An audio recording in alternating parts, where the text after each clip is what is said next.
Dans cette leçon, nous allons apprendre à coudre. Mais pour le début, il nous faudra voir comment il faut enfiler l'aiguille pour coudre la main. Nous allons prendre l'aiguille elle-même, bien sûr. Là-haut d'une aiguille, nous voyons un petit trou. Ça s'appelle un chat. Et nous devrons entrer le fil dans ce petit trou, le chat. Pour facilement faire cela, nous devrons couper le fil en billes, donc avec un angle, comme ceci, et le fil pourra bien rentrer simplement dans le chat d'une aiguille.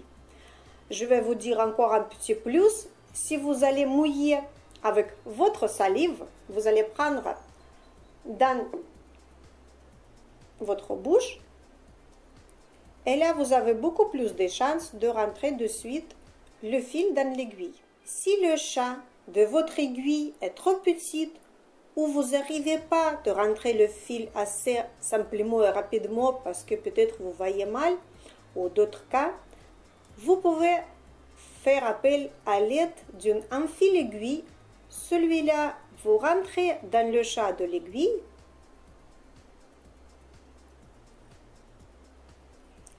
Suite à quoi vous rentrez le fil dans l'enfile-aiguille et vous essayez de sortir l'enfile-aiguille comme ceci. Ça y est, on a arrivé. Après, vous devrez prendre un bout de fil de 15 cm à peu près, de le laisser, et après, nous allons débobiner encore 30 ou 40 cm maximum, et vous devrez couper le fil. Pourquoi 30-40 cm? Et nous avons encore 15 ici. Parce que si vous allez prendre un fil qui sera long, il pourra se tourner entre lui-même et vous allez avoir une difficulté de travailler avec. À la fin, il faudra faire un nœud. Pour le faire, on va mettre un bout de fil entre deux doigts. Nous allons entourer le doigt avec ce fil. Voilà. Et après, nous allons rouler entre deux doigts. Voilà. Ce qu'on aperçoit ici. Nous allons prendre à nouveau avec le doigt et nous allons tirer. On a réussi d'avoir le nœud. Pour qu'il soit plus joli, on peut couper le reste qu'on n'a pas besoin. Et voilà. Aujourd'hui, dans les merceries, on peut acheter aussi les aiguilles à enfilage automatique. C'est les aiguilles avec un chat là-haut entrouvert et vous pourrez assez facilement rentrer le fil dans le chat. Même si vous réalisez votre ouvrage à la machine, certaines étapes de montage nécessitent d'intervenir à la main. Il existe deux types de points à la main. Le premier, c'est le temporaire et le deuxième, c'est le permanent. Dans le premier, je vais vous montrer un seul point, mais que vous allez utiliser assez souvent. Il s'appelle le point bâti. Bâtir signifie l'assemblage de deux tissus de manière temporaire. Parce que si vous allez faire les essayages de votre chef-d'œuvre et vous n'êtes pas sûr de couture sur lesquels endroits ils devront y être, vous pouvez utiliser ce point parce que après c'est assez simple de le défaire et refaire à nouveau. Comme ça, vous allez savoir si vous devrez ajuster votre chef-d'œuvre ou pas. J'ai pris la règle. Pourquoi? Parce que je vais vous montrer combien doit mesurer le point bâti. Il doit être entre 5 et 6 mm chaque point, plus 5 ou 6 mm entre les points. Je vais vous montrer maintenant comment il faudra faire. Si vous êtes sûr que vous allez coudre bien droit, vous pouvez commencer. Mais si vous n'êtes pas sûr, vous pouvez prendre la craie et dessiner la ligne où vous devrez le faire, ces points. Quand nous avons fini de dessiner, n'oublions pas toujours de mettre le tissu l'endroit contre l'endroit à l'intérieur et nous allons commencer à bâtir. Nous allons piquer avec l'aiguille et à peu près 5 ou 6 mm la distance entre chaque point et chaque point lui-même. Vous pouvez faire dans 2 fois, ça ira beaucoup plus vite.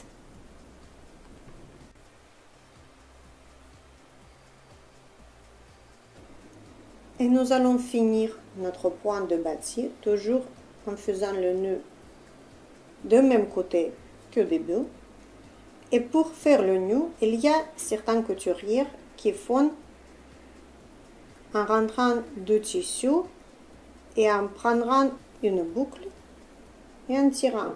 Si vous voulez faire deuxième fois encore, je vous montre et vous rentrez dans la boucle.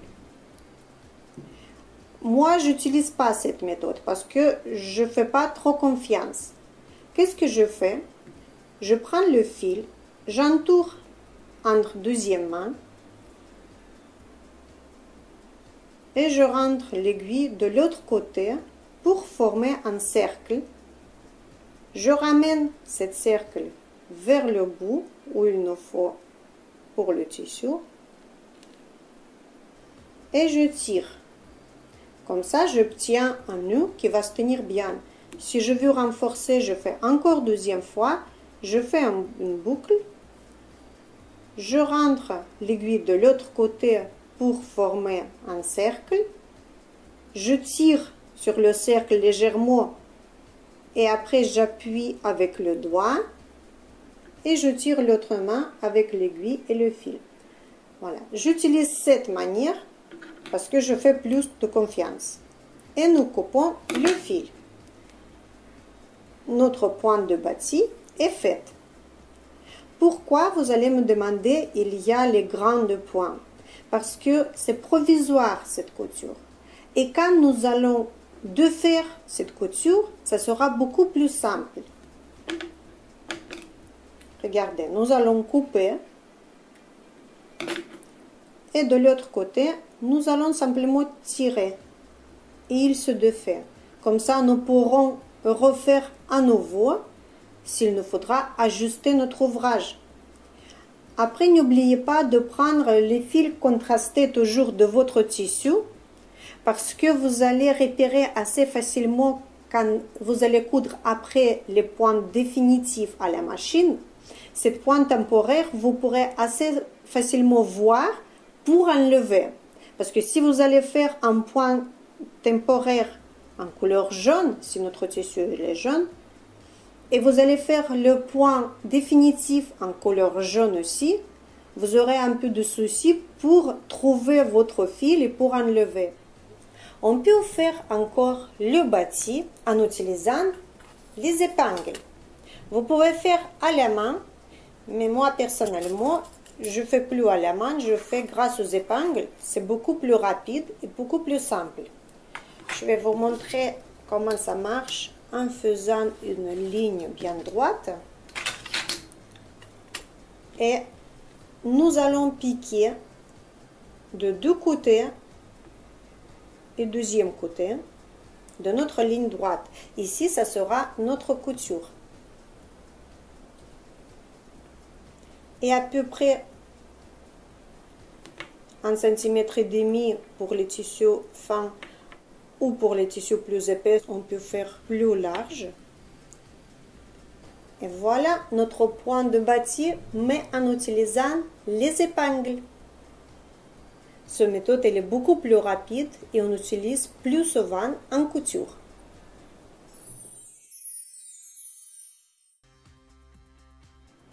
Maintenant, nous allons voir le deuxième groupe de points qu'on fait à la main, c'est les points permanents. Ça veut dire c'est les points qu'on ne devra pas enlever, mais qui pourront rester. Normalement, si vous n'avez pas, par exemple, une machine à coudre, vous pouvez coudre à la main. Et si vous faites les points de bonne qualité, votre chef-d'œuvre il pourra bien se tenir. Le premier point, c'est le point devant. Nous allons prendre le fil. N'oubliez pas de faire un nœud.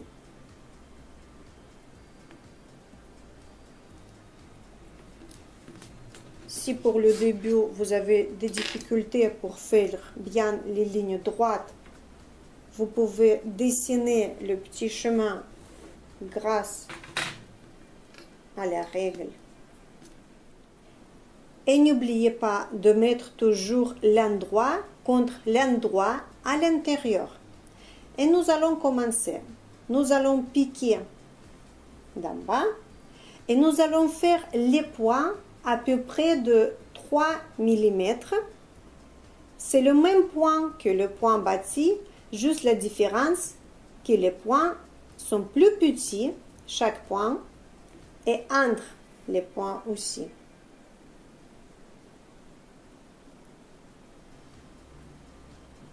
Vous pouvez faire par 2 fois, ça sera plus vite.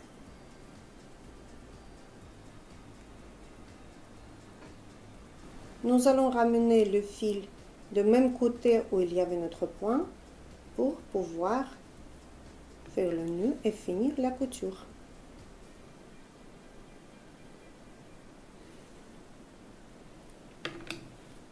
Je coupe le fil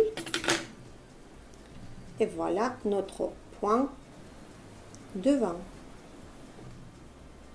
Pour le point devant, je vous conseille toujours de prendre les fils de même couleur que votre tissu. Juste ici dans le leçon, je prends 2 couleurs différentes pour que vous voyez bien les coutures. Cet point nous sert pour raccommodage ou faire les fronces. Il peut être serré ou pas trop. Ou on peut utiliser aussi pour rapidement réparer de manière temporaire une couture qui se défait. Maintenant, je vais vous montrer un point arrière. Ce point est le plus solide de tous les points à la main. Vous pouvez utiliser même pour coudre les fermetures à éclair si vous n'avez pas de machine à coudre. Pour faire cette couture, nous allons prendre le fil et n'oublions pas toujours mettre l'endroit contre l'endroit de notre tissu. Si vous avez besoin, vous pouvez toujours faire une petite ligne très jolie pour bien le suivre. Et nous allons faire pas de droite à gauche, mais de gauche à droite. Je vous montre. Nous allons piquer à droite et nous allons sortir l'aiguille un peu plus loin de l'autre côté de notre fil. Voilà. Maintenant, on va répéter cette opération à nouveau. Nous allons piquer pas à gauche, mais toujours à droite. Et nous allons sortir le fil à gauche.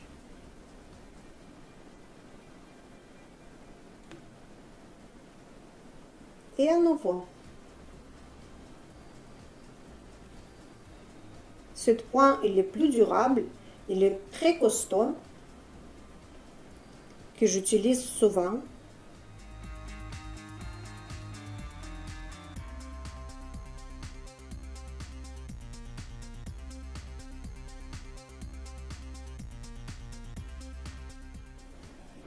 Et nous allons finir notre couture en faisant le nœud toujours du même côté où il était au début.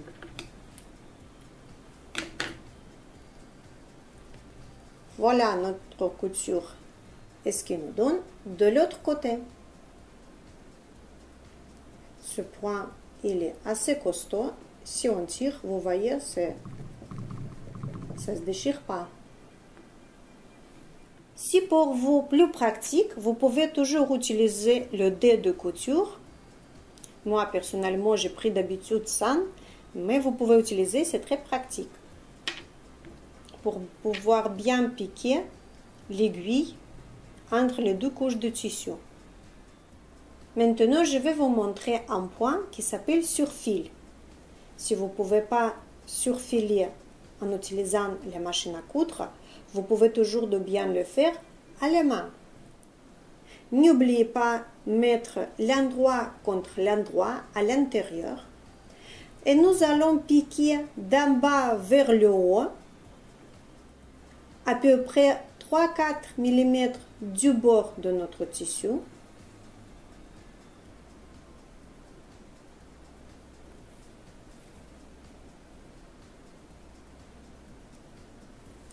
Et toujours on rentre l'aiguille du bas vers le haut.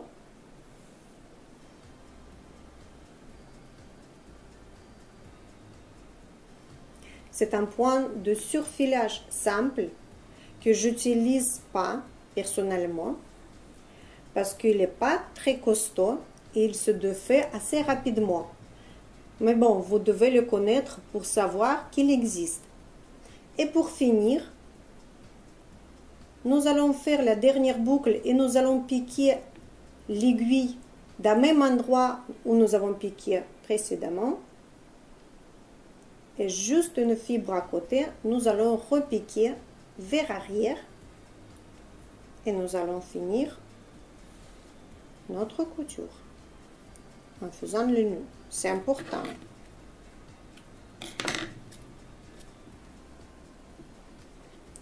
Voilà la couture, qu'est-ce qu'elle donne. Il existe d'autres points de surfil qui, selon moi, est le plus solide. J'utilise souvent. On peut appeler aussi un point de boutonnière ou un point feston. C'est un peu plus compliqué de le faire, mais c'est pas grave, on va y arriver. N'oublions pas toujours de mettre l'endroit contre l'endroit, le tissu, et à peu près aussi 3-4 mm du bord du tissu, nous allons piquer l'aiguille d'en bas vers le haut. Nous allons piquer 4-5 mm plus loin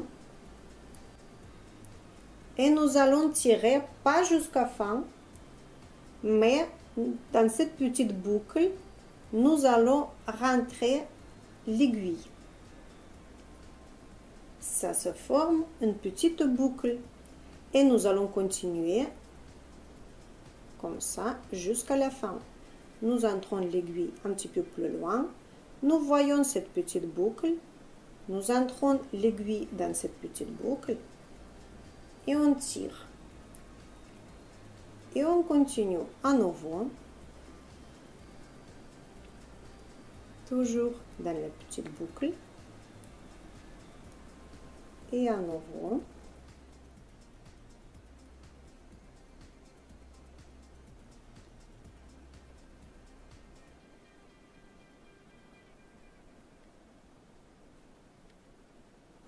Pour finir cette couture, nous allons piquer de là-haut vers le bas juste une fibre à côté où nous avons piqué la dernière fois. Et nous allons sortir l'aiguille en bas. Nous allons faire notre nœud. Et voilà notre jolie couture. Et le dernier point, qu'est-ce que je vais vous montrer, le point à la main, s'appelle le point collé. On utilise ce point collé si par exemple vous avez un vêtement qui est bien cousu, mais il y a un trou. Et pour ne pas défaire toutes les coutures, il y a au milieu une, il y a deux, il y a trois coutures à la machine. Pour ne pas perdre le temps, vous pouvez utiliser un point collé sans difficulté pour recoudre ce trou.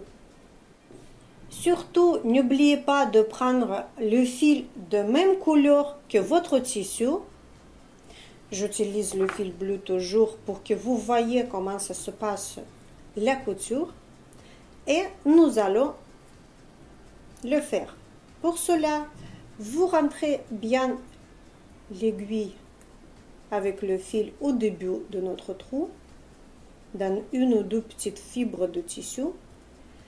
Et nous allons rentrer le même niveau que nous avons rentré ici, de l'autre côté, juste dans la pliure de tissu. Et nous allons ressortir un petit peu plus loin. Je vous montre de près.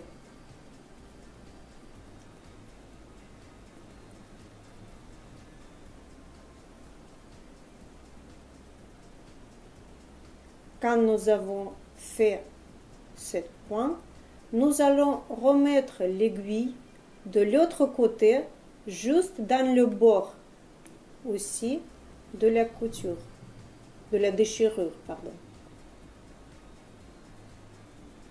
Et nous allons pousser. Regardez comment ça va se faire. Voilà, le trou se ferme petit à petit. Suite à ça, nous allons mettre à nouveau l'aiguille à l'autre côté du tissu.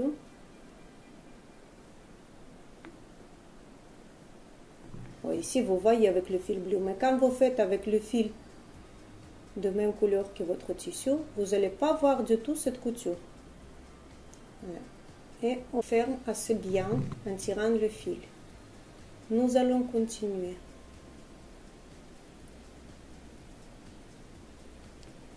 Toujours en parallèle d'ancienne couture ou de notre trou existant aujourd'hui.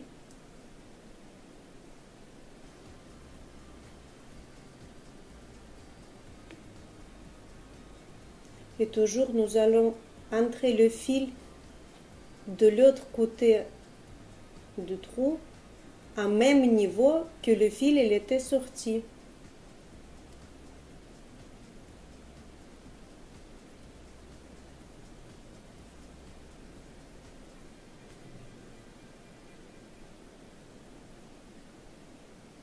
Et pour finir la couture, nous allons faire un nœud. Je fais toujours de ma façon, que j'aime bien.